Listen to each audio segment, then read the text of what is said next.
It's Dalton. This morning I went to my home lake and kind of a strange thing happened. One of those floating bathrooms got away from them, and they put it, there's only one launch ramp right now out there at the lake, and they tied it right to the launch ramp. And I didn't know where the rangers were in order to get them to kind of come and fix that. Well, consequently, I couldn't get my boat in. I had some pretty good ideas of catching some of those spotted bass out there because the water levels have come up so much. Went from 21 to 39%, came up 18% in just a week because of all the rain. So I couldn't get in there, and I come out here to a lake called Santa Margarita, which is not a lake that I want to come out in the wintertime. But I thought I would come out and give it a try. I see a bunch of fish in the graph. I know not all of them are bass, but I tell you what, I haven't been able to get a bite. Water temperature out here is 50 degrees. I generally don't like to fish this lake unless it's 55 degrees. Well, hey guys, I'm wrapping it up out here. This is a lake that I've only tried to fish it in the wintertime a couple of times, and I've never gotten a bite. I know some guys come out here, they know how to catch them out here, they know the lake real well. And me, I just come out here and struggle, but I couldn't get into my home lake, and so I wound up coming out here. I got a pretty good look at things. Water temperature's around 49, 50 degrees. I generally, for some reason, on this lake, cannot catch a bass unless the water temperature is over 55. So I'll probably be back out here around March, start looking toward that pre-spawn, a little bit warming water. I want to show you an easy way to tie on a swim bait. Let me grab one real quick.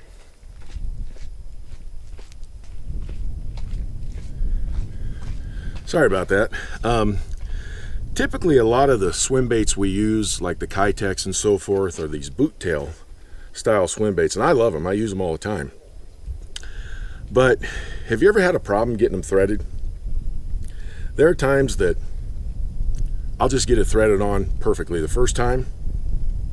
There are other times I got to do it 3 or 4 times, and sometimes I wind up tearing the bait.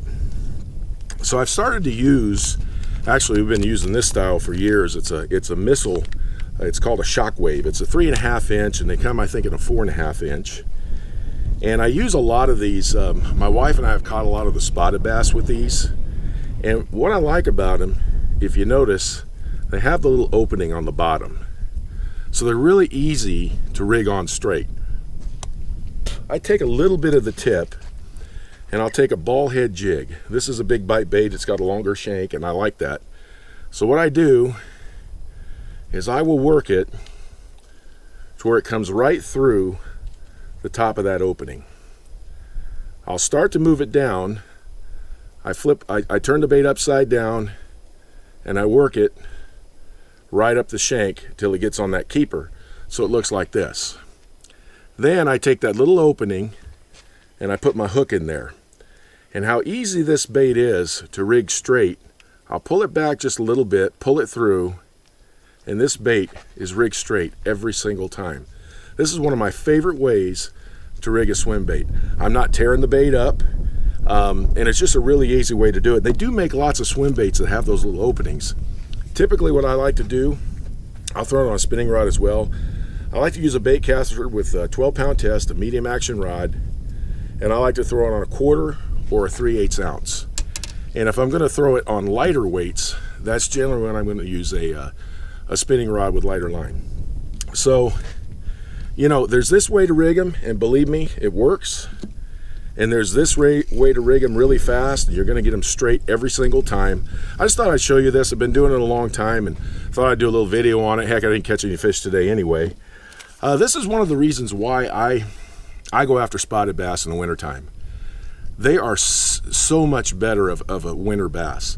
Water temperature out at Lake Nacimiento is right around the same as here, but they just bite better in that temperature. The largemouth bass tend to slow down. I don't know this lake well enough to know where they are. I know some guys will go way back in the river and they'll pitch and flip wood. I don't have my pitching outfit with me today because I didn't expect to come here, or I probably would have went back there and pitched that wood because a lot of guys are catching them that way. I tried to get them off the bank lines out a little bit deeper. I threw chatterbaits, a jig, I threw a shaky head, I threw a little Ned rig, I threw anything I could basically to get a bite, and I wound up just working the chatterbait throughout most of the day, just hoping for a reaction bite, and I wound up not getting one. I'll be back out here in about a month and a half for that the water temperature to warm up a little bit, getting that pre-spawn, and then start getting in the spawn, because last year my wife and I had a great spring out at this lake. Well, thanks for tuning in, everybody. Sorry I couldn't show you any fish catches. Sometimes it's just that way in bass fishing. Have a good one. Talk to you next time.